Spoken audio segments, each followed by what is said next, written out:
नमस्कार, पाहूयात शेअर मार्केटमधील काही ताज्या घडामोडी. सोमवारच्या ट्रेडिंग सत्रात मोठी घसरण झाल्यानंतर मंगळवारी 13 फेब्रुवारी रोजी भारतीय शेअर बाजार वधारले.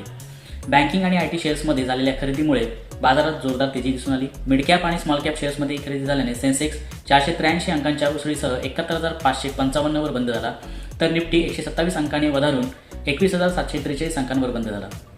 सेन्सेक्समधील 30 शेअर्सपैकी 25 शेअर्समध्ये वाढ तर 5 शेअर्समध्ये घट झाली आहे. बँकिंग आणि आयटी शेअर्समध्ये अधिक वाढ झाली आहे.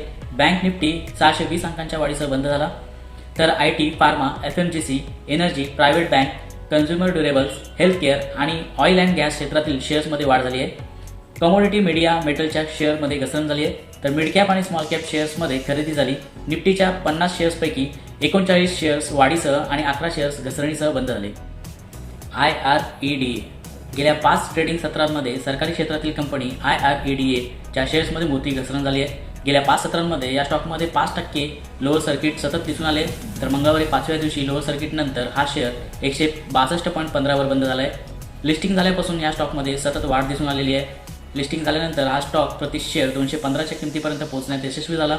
IPOची इश्यू किंमत 32 रुपये प्रति शेअर निश्चित करण्यात आली होती आणि ती 50 रुपयांवर लिस्टिंग झाली होती. मात्र आता त्यात काही काळापासून सातत्याने घट होत आहे. तसा ऑक्टोबर-डिसेंबर तिमाहीत कंपनीचा नफा वार्षिक 67% वाढून 336 कोटी झाला आहे. याशिवाय कंपनीच्या उत्पन्नात गेल्या वर्षी याच कालावधीमध्ये 44%ची वाढ दिसून आली. त्यानंतर ती 1,252.9 कोटींवर पोहोचली आहे. IREDA ही कंपनी अक्षय ऊर्जा विकास प्रकल्प आणि ऊर्जा संवर्धन प्रकल्पांसाठी आर्थिक सहाय्य पुरवते. गुजरात गॅस आणि दीपक नायट्रेट यांनी त्यांचे तिमाही निकाल जाहीर केले. दोन्ही कंपन्यांनी त्यांच्या नफ्यात घट नोंदवली आहे. गुजरात गॅसचे निकाल बाजाराच्या अपेक्षेपेक्षा कमकुवत लागले. दोन्ही कंपन्यांच्या उत्पन्नात मर्यादित वाढ झाली आहे. गेल्या वर्षीच्या तुलनेत दोघांचे मार्जिन घसरले. मंगळवारच्या व्यवहारात दोन्ही कंपन्यांचे स्टॉक तेजीसह बंद झाले. दोन्ही कंपन्यांच्या शेअरवर निकालाचा परिणाम बुधवारच्या सत्रात दिसून येईल. मंगळवारी बाजार बंद झाल्यानंतर NBCC, इरिस लाईफ आणि MTAR टेक या तिन्ही कंपन्यांनी डिसेंबर तिमाहीचे निकाल जाहीर केले. यापैकी NBCCच्या नफ्यात मोठी वाढ झाली आहे, तर इरिस लाईफ सायन्सेसच्या नफ्यात किंचित वाढ झाली आहे. त्याचवेळी MTAR टेकच्या नफ्यात गेल्या वर्षीच्या तुलनेत मोठी घट झाली आहे. बाजार बंद झाल्यानंतर तिन्ही कंपन्यांनी त्यांचे निकाल जाहीर केले. आता बुधवारच्या व्यवहारात या कंपन्यांच्या शेअर्सवर निकालाचा परिणाम दिसून येईल. NBCC गेल्या वर्षीच्या तुलनेत कंपनीचा नफा 69 कोटी रुपयांवरून 111 कोटी रुपयांवर पोहोचला आहे, तर कंपनीचे उत्पन्न 2,136 कोटी रुपयांवरून 2,413 कोटी रुपयांपर्यंत वाढले. EBITDA 95 कोटी रुपयांवरून 117 कोटी रुपये झाला आहे. EBITDA मार्जिन 4.5% 4.9% झाले. MTAR टेक गेल्या वर्षीच्या तुलनेत कंपनीच्या तिमाही नफ्यात 66.9% मोठी घट झाली असून नफा 31.7 कोटी रुपयांवरून 10.4 कोटी रुपयांवर आला आहे, तर उत्पन्न 26.1% घसरून 118.4 कोटी रुपये झाले. EBITDA 45.1 कोटी रुपयांवरून 23.8 कोटी रुपयांवर घसरले आणि EBITDA मार्जिन 28.2% वरून 20.1% घसरले. एरिस लाईफ सायन्सेस कंपनीचा नफा स्थिर राहिला असून गेल्या वर्षीच्या तुलनेत तो 101.9 कोटींवरून 102.7 कोटी झाला आहे, तर गेल्या वर्षीच्या तुलनेत उत्पन्नात 14.9% वाढ झाली आहे. कंपनीचे उत्पन्न 423.3 कोटींवरून 486.3 कोटी रुपयांपर्यंत वाढले. EBITDA 27.9% वाढून 175.5 कोटी झाला आहे, तर EBITDA मार्जिन 32.4% वरून 36% झाला आहे. बंधन बँकेत मंगळवारी 0.8%ची घसरण दिसून आली आहे आणि शेअर 199 रुपयांवर बंद झाला आहे. व्यवहारादरम्यान शेअर 193 रुपयांपर्यंत घसरला होता.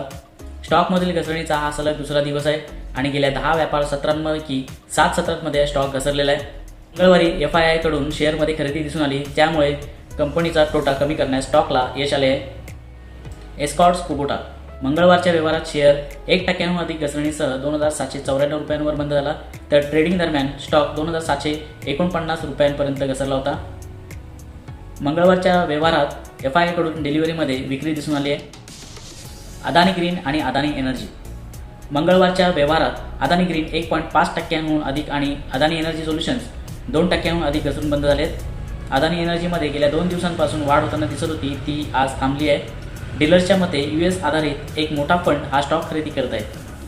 झी एंटरटेनमेंट एंटरप्राइजेस लिमिटेड मंगळवारी कंपनीचे शेअर्स 1%नी वाढले आणि 189 रुपयांवर बंद झालेत. बाजार बंद झाल्यानंतर कंपनीने तिमाही निकाल जाहीर केलेत. कंपनीचा नफा वाढला आहे. कंपनीचा नफा 24 कोटी रुपयांवरून 59 कोटी रुपयांपर्यंत वाढला आहे. तर कंपनीचे उत्पन्न 2109 कोटी रुपयांवरून 2046 कोटी रुपयांवर घसरले आहे. एबिटा 366 कोटींवरून 209 कोटी रुपयांवर आला आहे. तर एबिटा मार्जिन 17.4% वरून 10.2% घसरले.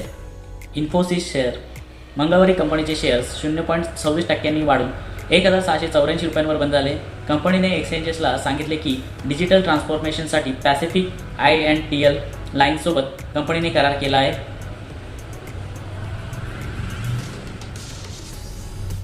भारत इलेक्ट्रॉनिक्स लिमिटेड कंपनीचे शेअर्स मंगळवारी 1% वाढून 176 रुपयांवर बंद झाले.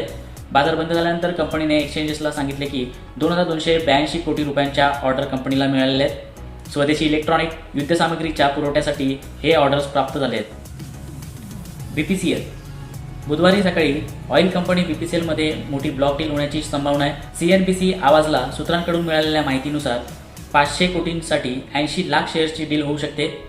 BPCL ट्रस्ट ब्लॉक डीलद्वारे आपला हिस्सा विकू शकतो. डीलच्या किमतीवर अंतिम निर्णय बोर्ड आणि सरकार घेतील. BPCLच्या शेअरची कामगिरी पाहता मंगळवारी शेअर 1% घसरून 584 रुपयांवर बंद झाला आहे. एक आठवड्यात 27%, तर 3 महिन्यात 50%, तर एका वर्षात 75% आणि 3 वर्षात 40% परतावा शेअरने दिला आहे. विप्रो लिमिटेड मंगळवारी कंपनीचे शेअर्स 2% वाढले आणि 511 रुपयांवर बंद झाले. कंपनीने एक्सचेंजेसला सांगितले की त्यांनी GGNE ग्लोबल ची खरेदी केली आहे. 66 दशलक्ष US मध्ये कंपनीतील 60% हिस्सेदारी कंपनीने विकत घेतली आहे.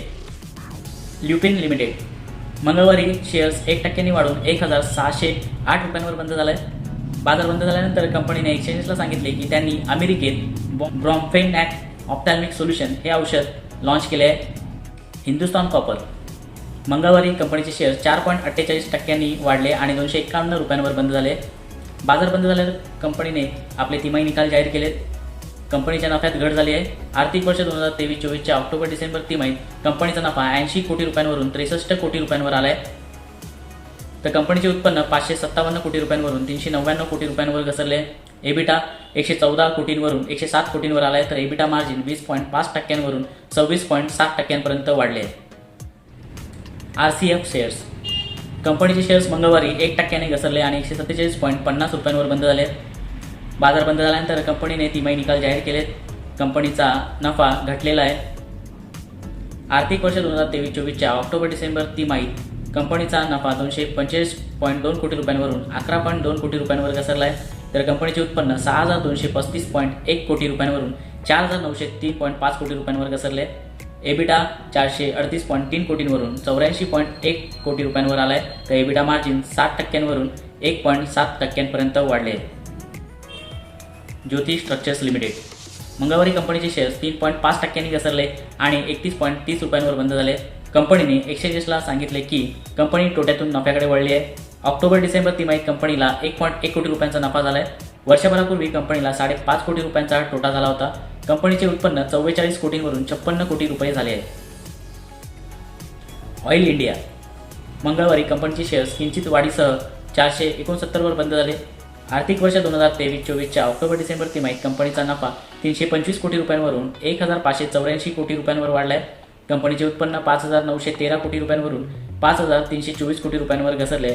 एबिटा 2489 कोटी रुपयांवरून 2106 कोटी रुपयांवर घसरले. एबिटा मार्जिन 46.6% वरून 39.6% घसरले.